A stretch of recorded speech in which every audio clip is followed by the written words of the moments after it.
What's up, everybody? It's been a few days since I filmed this video. I had a real nice long video explaining everything that happened and whatnot, and the microphone I was using on the GoPro I have that day, I decided it just wasn't gonna work. So all the footage I have no volume to any of it, and so it's not gonna make sense to play it like that. So I just played this one clip. Essentially, what I had is I had two big does come out, um, and I should have killed one. But what happened was they popped out. At the point I could see them, they were about 38 yards. I didn't have a shot immediately, but I've ultimately had a shot while they're still at 38 yards. Where I messed up is 38 yards is not a hard shot. I practice farther than that every day. But I don't like shooting deer that far. I've shot the vast majority of deer I've ever shot at under 25 yards. So I had in my brain, like, I'll get a better shot. It'll come closer. Well, because of that, I kind of delayed myself in getting ready.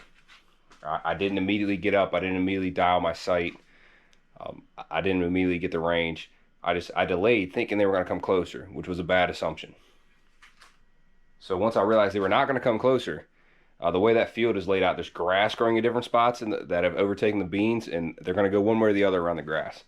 So when it went the long way, I knew now my shot was just getting farther and farther. So I had a shot that was really hard quartering away at 43. And I didn't want to shoot when it was that hard quartering away. Reason being, the difficulty in long shots on whitetail deer isn't hitting the deer as much as it's the deer moving. So when it's really hard quartering away, all it has to do is wheel away and I'm going to miss. So I didn't take the hard quartering away shot. It then gave me a split second shot at 43, which I drew back on. But I was just too slow to react. I acted like the deer was going to stand there and feed and give me time, and it didn't.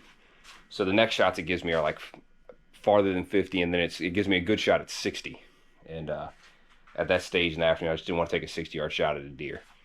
So the big takeaway is I wasn't ready like I was supposed to be, and I didn't hurry up and get the sight dialed. It's my first year shooting a single pin sight.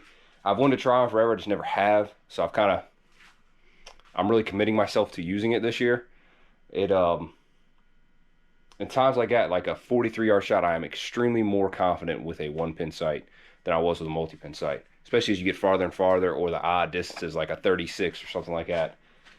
But that being said, I got to get faster on getting the sight dialed. So it was some good learning experiences. I still wish I would have shot the doe, but some good learning experiences. I can roll into the next time, and the next time's going forward.